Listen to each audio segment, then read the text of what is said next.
Здравейте! Аз съм Тодор Христов от интернет книжарницата novavizia.net. С известно закъснение сядам пред камерата, за да заснема видеопредставянето, видеоревюто и обзора на 10-те най-продавани книги в интернет книжарница novavizia.net за ноември 2011 година. Знам, че вече сме в по-напредналата част на месец декември, но просто поради твърде многото поръчки, твърде многото работа в нашата интернет книжарница до този момент не ми беше останало време да се мобилизирам, да се фокусирам и да направя този видеообзор. Но бързам да поправя тази грешка и за това искам да ви покажа в рамките на следващите няколко минути кои 10 заглавия привлякаха интереса и стимулираха нашите клиенти да закупят реално книги от цялата селекция от книги, които имаме в нашата интернет книжарница. Започвам по традиция от 10-то към първо място. И на 10-то място в класацията с бестселърите за месец ноември е книгата на Лиз Борбо "Твоето тяло казва обичай се". Това не е една типична бизнес книга, каквито са повечето книги при нас, но имаме така няколко категории, които са близки една с друга, свързани с личностно развитие, свързани с стил на живот и свързани с здравето. И тази книга е от тези категории. Най-пълната енциклопедия за метафизичните причини на всички болести. Солидно заглавие, доста дебело, в което можете да видите доста полезна информация, свързана с всички болести и метафизичните причини за тях. На 9-та позиция е книга, която за съжаление в момента не мога да ви покажа, просто в момента на правене на този видеообзор не разполагам с копието. Това е книгата "Коучинг и менторство" от издателство "Класика и стил". Но пък мога да ви покажа всички останали книги от класацията ни с бестселъри. И на 8-о място е една книга, която излезе съвсем наскоро. Това е книга, забележете, от Алън и Барбара Пийс, доказани експерти в областта на невербалната комуникация в световен мащаб.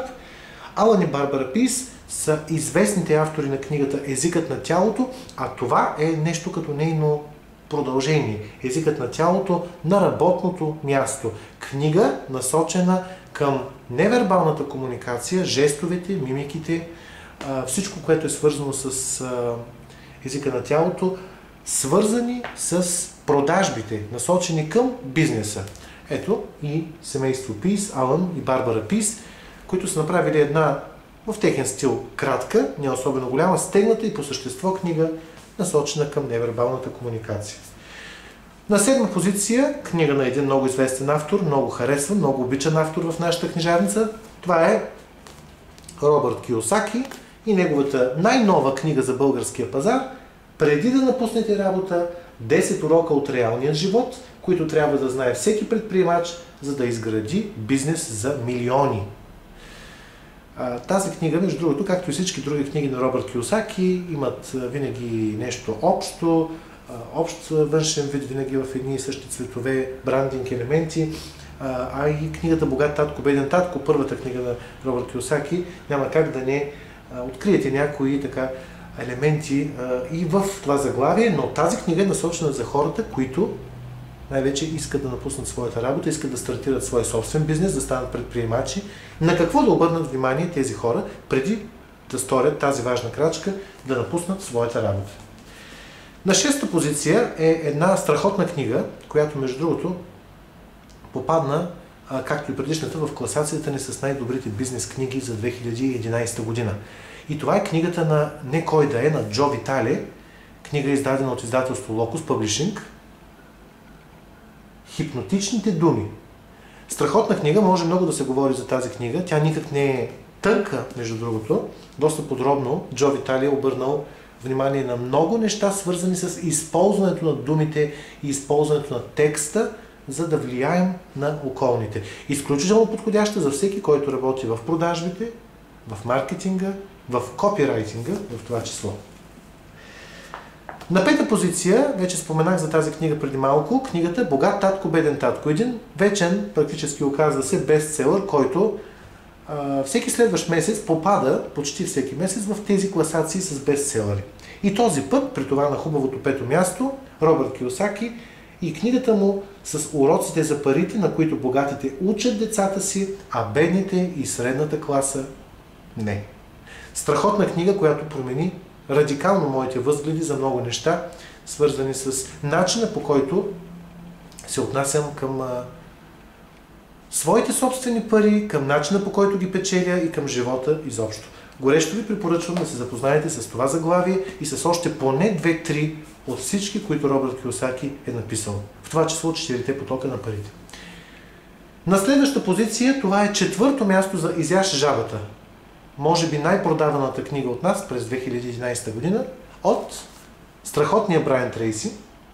Брайан Трейси, който е автор на още няколко книги, които се радват на много добро търсене, но Изяж жабата, книгата му за личната продуктивност, за управлението на времето и за това как да сме по-ефективни, когато вършим едни или други задачи, защото всички разполагаме с едно и също време, но някои са по-ефективни, по-ефикасни, по-бързи, по-продуктивни, други не е толкова. В тази книга ще намерите отговорите как да бъдете от тази първа изпреварваща, водеща и очевидно постигаща повече и успяваща повече група. И останаха книгите в челната тройка. На трета позиция е книгата от Робин Шарма "Лидерът, който нямаше титла". Ето и Робин Шарма, за тези от вас, които не са го виждали, но той е достатъчно известно име и предполагам, че много хора знаят кой е Робин Шарма. По тази книга и по темата на тази книга Робин Шарма дори изнесе и семинар тази година в България, в София, само преди няколко месеца. Страхотна книга за всеки човек, който иска да се чувства по-щастлив и по-пълноценен на работното си място, да успява повече и в крайна сметка да допринася в по-голяма степен за света около себе си. На второ място е още една книга от Робин Шарма и това е неговата основна първа книга "Монахът, който продаде своето Ферари". Книга насочена както към личностното развитие, като част от книгите, които до този момент ви показах, така и към работата, към бизнеса, защото човек не може да бъде успешен до край в само едното или само другото. И в случая Робин Шарма показва един път, една философия, един начин на мислене, един начин на живот, който може да ни доведе до по-голямо, по-сериозно, до истинско, пълно удовлетворение от нещата, които вършим. Но най-напред, за да сторим това, трябва да посегнем към тази книга с празна чаша. Т.е. с отворено съзнание към новостите. Не с пълна чаша, в която повече не може да влезе нищо ново. Така че, ако решите да прибегнете да посегнете към книгата на Робин Шарма "Монахът, който продаде своето Ферари", четете, моля ви, книгата с отворено съзнание и с празната си, в кавички, чаша. И на първо място е книгата "Асът на продаването". Страхотна книга от Джон Фентън за продажбите, която лично аз препоръчвам на всеки, който продава. Казвам го като човек, който води обучение по продажби, впечатлен съм от практичността и от хубавите техники, които се съдържат в тази книга. "Асът на продаването". Първа позиция за това заглавие, издадено от издателство Credit and Business Publishing. Това беше всичко от мен с класацията ни с топ 10 на бестселерите за ноември 2011 година. Всички тези книги, а и още много други, можете да откриете в интернет книжарница novavizia.net. А аз ви пожелавам приятно четене!